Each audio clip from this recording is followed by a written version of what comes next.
नमस्कार दोस्तों। आज आप लोग सुनेंगे दो भाइयों की कहानी। एक गांव में दो भाई रहते थे। बड़ा भाई बहुत अमीर था और छोटा भाई बहुत गरीब। बड़े भाई के घर में सभी प्रकार की सुविधाएं और धन दौलत सब थी, परंतु छोटे भाई के पास खाने के लिए चावल तक नहीं था। बड़े भाई का जीवन बहुत ही सुंदर तरीके से गुजर रहा था, परंतु छोटा भाई बहुत ही दुख कष्ट सहकर अपना गुजारा कर रहा था। दिवाली का त्यौहार आया। बड़ा भाई अपने परिवार के साथ खुशियां मना रहा था, तो दूसरी तरफ छोटे भाई के घर में खाने तक को कुछ नहीं था। छोटे भाई के बच्चे भूख के मारे रो रहे थे। अपने बच्चों को रोना देखकर छोटे भाई को सहन नहीं हुआ और वह अपने बड़े भाई के घर कुछ अनाज मांगने के लिए चला गया ताकि उसके बच्चों को भोजन मिल सके। वहाँ उसने अपने बड़े भाई से कुछ अनाज मांगा, परंतु उसने छोटे भाई का अपमान करके उसे वापस भेज दिया। छोटा भाई बहुत निराश होकर रोते रोते अपने घर को लौट रहा था। तभी उसको रास्ते में एक बूढ़े व्यक्ति ने रोका, जिसके सामने एक लकड़ियों का गट्टर पड़ा हुआ था। उसने छोटे भाई को सवाल पूछो, बेटा तुम क्यों रो रहे हो? तभी उस छोटे भाई ने अपने बड़े भाई के दुर्व्यवहार के बारे में सब कुछ बताया।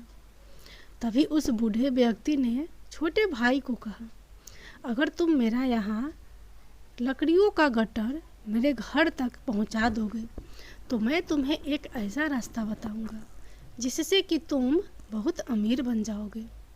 छोटा भाई मान गया और उसने लकड़ियों का गट्टर उठाया और उसे लेकर बूढ़े व्यक्ति के घर पर पहुंचा दिया। पहुंचाने के बाद उस बूढ़े व्यक्ति ने उसे एक मालपुआ दिया और कहा, तुम पास के जंगल में पश्चिमी दिशा में जाओ, वहाँ तुमको एक गुफा दिखेगा। उस गुफा में घुसने के बाद तुम्हें कुछ बूने लोग मिलेंगे। उन बूनों को मालपुआ बहुत पसंद है। वह मालपुआ के बदले तुम्हें कुछ भी देने को राजी हो जाएंगे। उन्हें मालपुआ के बदले जादुई चक्की मांगना। गरीब भाई ने उस बूढ़े की बात को माना और वह उस गुफा में पहुंचा। वहाँ उस गरीब भाई ने 3 बूने व्यक्तियों को देखा। उनमें से एक बूने ने उस गरीब भाई को कहा, मैं तुम्हें इस मालपुआ के बदले कुछ भी दे सकता हूँ। तभी उसने जादुई चक्की को उस बूने व्यक्ति से मांगा। जादुई चक्की को देते समय उस बूने व्यक्ति ने कहा, यह जादुई चक्की है, तुम्हें जो भी चाहिए तुम इससे मांग सकते हो। जब भी तुम्हें किसी चीज़ की ज़रूरत हो तो चक्की को घुमाना और मांग लेना। जब भी तुम चक्की को बंद करना चाहो उसके ऊपर एक लाल कपड़ा डाल देना, चक्की बंद हो जाएगी। बोने की बात सुनने के बाद वह गरीब भाई अपने घर लौट आया। घर पहुंचने के बाद उस गरीब भाई ने चक्की घुमाते हुए सबसे पहले कहा, चक्की चक्की चावल दे। तभी चक्की ने जादू से ढेर सारा चावल उनके सामने निकाल कर डाल दिया। उसके बाद उसने चक्की से दाल निकाला। गरीब भाई के परिवार ने उस दिन पेट भर के खाना खाया और सब सो गए। बचे खुचे चावल, दाल और अन्य अनाज को लेकर गरीब भाई सवेरे बाजार में गया। बाजार में अच्छे मूल्य में उसने उन अनाजों को बेच दिया। चक्की की मदद से वह हर दिन कुछ ना कुछ अनाज बनाता और बाजार बेचने जाया करता था। धीरे धीरे वह अपने बड़े भाई से भी ज़्यादा अमीर बन गया। बड़ा भाई छोटे भाई की अमीरी से जलने लगा और वह सोचने लगा कि जो कुछ दिनों पहले मुझसे खाने के लिए भीख मांगने आया था वह आज अचानक कैसे अमीर बन गया। छोटे भाई की असलियत जानने के लिए एक दिन वह चोरी चुपके छोटे भाई के घर गया। जब उसने चक्की से अनाज निकालते हुए देखा तो वह चौंक गया और दूसरे दिन जब छोटे भाई के घर पर कोई नहीं था तो उसने चक्की को चुरा लिया और वह अपने परिवार के साथ नाव में बैठकर एक दूसरे राज्य की ओर निकल पड़ा। बड़े भाई की पत्नी बहुत चिंतित थी कि आखिर इस साधारण से चक्की में ऐसा क्या है कि मेरा पति पूरा घर बार छोड़कर इस चक्की को लेकर दूसरे देश जाने की सोच रहा है। नाव पर ही पत्नी ने उस चक्की के विषय में पूछा तो उसके पति ने चक्की के विषय में सब कुछ बताया और चक्की को उसी समय घुमाकर आदेश दिया, चक्की चक्की चावल बना। बस फिर क्या था, चक्की चावल बनाने लगा।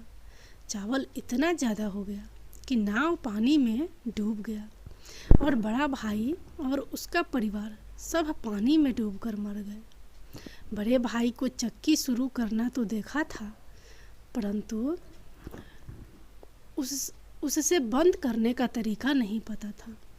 यही उसके अंत का कारण बना। अब आप लोग सुनिए दो भाइयों की अगली कहानी। एक बार दो भाई थे जिन्हें अपने पिता की ज़मीन विरासत में मिली थी। दोनों भाइयों ने ज़मीन को आधा आधा बांट लिया और हर एक अपने अपने हिस्से पर खेती करता था। समय के साथ बड़े भाई ने शादी कर ली और उसके 6 बच्चे हुए, जबकि छोटे भाई ने कभी शादी नहीं की। एक रात छोटा भाई जाग रहा था। यह उचित नहीं है कि हम में से प्रत्येक के पास खेती के लिए आधी ज़मीन है। उसने सोचा, मेरे भाई के पास खिलाने के लिए 6 बच्चे हैं और मेरे पास एक भी नहीं है।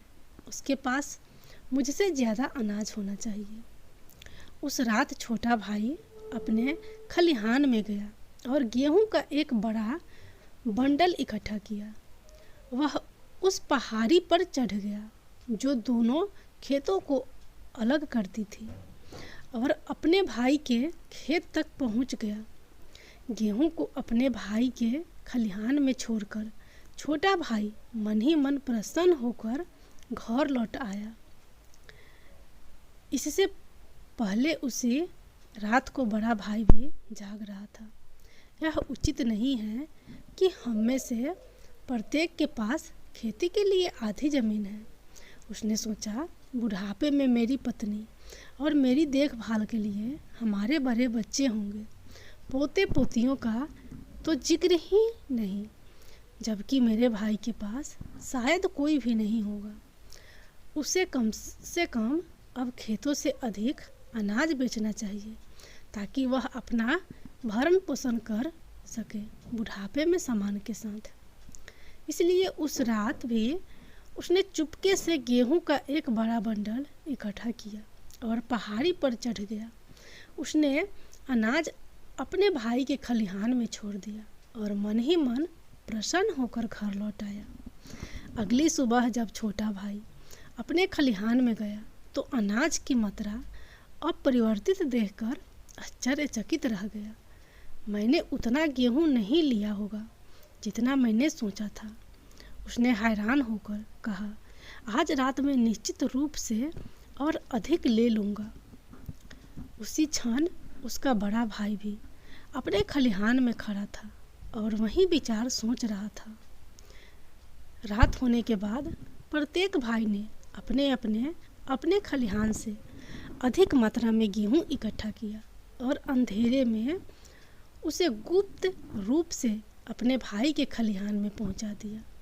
अगली सुबह भाई फिर हैरान और परेशान हो गए।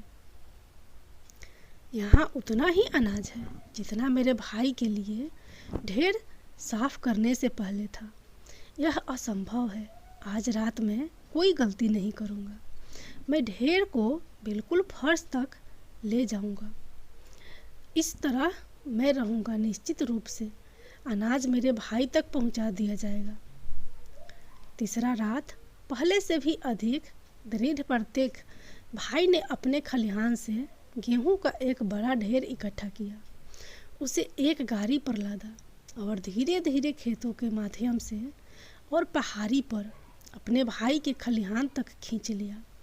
पहाड़ी की चोटी पर चंद्रमा की छाया के नीचे प्रत्येक भाई ने दूरी पर एक आकृति देखी। यह कौन हो सकता है? जब दोनों भाइयों ने दूसरे भाई के रूप और उसके पीछे खींचे जा रहे बोझ को पहचाना तो उन्हें एहसास हुआ कि क्या हुआ था। बिना कुछ कहे उन्होंने अपनी गाड़ियों की रस्सियाँ गिरा दी और गले लग गए।